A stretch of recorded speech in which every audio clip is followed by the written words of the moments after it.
Hello दोस्तों, एक बार फिर से आप सभी का स्वागत है हमारे यूट्यूब चैनल बायोलॉजी सेवा में। तो दोस्तों, नीट एग्ज़ाम में सिर्फ 19 दिन बचे हुए हैं और यहाँ पे एनसीईआरटी ने न्यू एनसीईआरटी को पब्लिश कर दिया है।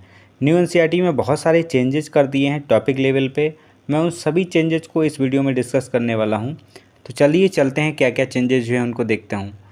पहला जो चेंजेस है रेस्पायरेशन इन प्लांट, यानी कि एटीपी सिंथेसिस इन माइटोकॉन्ड्रिया के डायग्राम में हुआ है।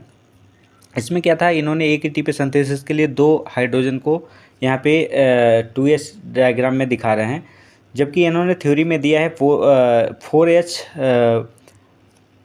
passes through F0 from the intermembrane space to the matrix down to the electrochemical photon gradient, जबकि यहाँ पे स्ट्रक्चर में इन्होंने 2H ही दिखाया है। तो यहाँ पे एनसीईआरटी ने न्यू एनसीईआरटी में करेक्ट कर दिया है, यहाँ पे 4H कर दिया गया है।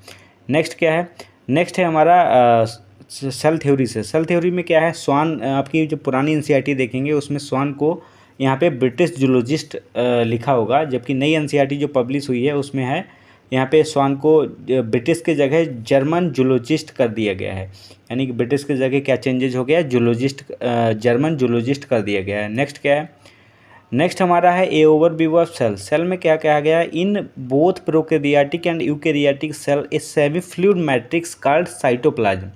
यानी कि दोनों में जो कह रहे हैं सेमी फ्लूइड साइटोप्लाज्म है उसको सेमी फ्लूइड मैट्रिक्स कहा जाता है।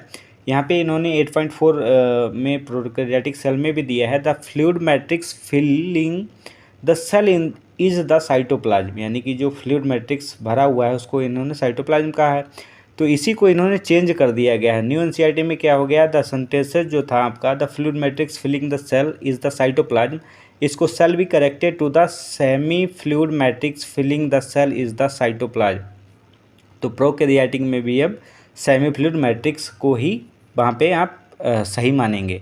नेक्स्ट क्या हो गया, नेक्स्ट है हमारा हाइऑड बॉन्ड से रिलेटेड, जो कि पुरानी एनसीईआरटी में आप देखेंगे तो उसमें क्या गया है, a single U shaped bone called hyoid is present at the base of the buccal cavity and it is also included in the skull. यानी कि जो हाइऑड बोन को है वो हम लोग खोपड़ी की हड्डियों में इंक्लूड करते थे, लेकिन ऐसा नहीं है, ये एनाटोमिकली करेक्ट कर दिया गया है। तो नई एनसीईआरटी में क्या हो गया है कि यहाँ से जो इंक्लूड इन द स्कल इस वर्ड को हटा दिया गया है, तो यहाँ पे करेक्ट कर दिया गया है, shall be corrected, a single U shaped bone called hyoid is present at the base of the buccal cavity, ये करेक्ट कर दिया गया है। तो अब हम स्कल को, जो हाइऑड बोन को स्कल में इंक्लूड नहीं करेंगे। नेक्स्ट क्या है, नेक्स्ट है हमारा एड्रिनल ग्लैंड से रिलेटेड। यहाँ पे क्या गया है कि our body has 1 pair of adrenal gland, one at the anterior part of each kidney. Anterior का मतलब होता है आगे हो जाना, जो कि एनाटॉमिकली करेक्ट है। मतलब जो एनाटॉमिकल बेसिस पे देखेंगे तो ये इनकरेक्ट है। तो इसको कैसे करेक्ट कर दिया गया है, तो 1 body has 1 pair of adrenal gland, 1 eight the anterior part of each kidney, यहाँ तक तो सही है। सेल भी करेक्टेड क्या कर दिया, our body has 1 pair of adrenal gland at 1 of each kidney. Each kidney मतलब प्रत्येक किडनी के ऊपर।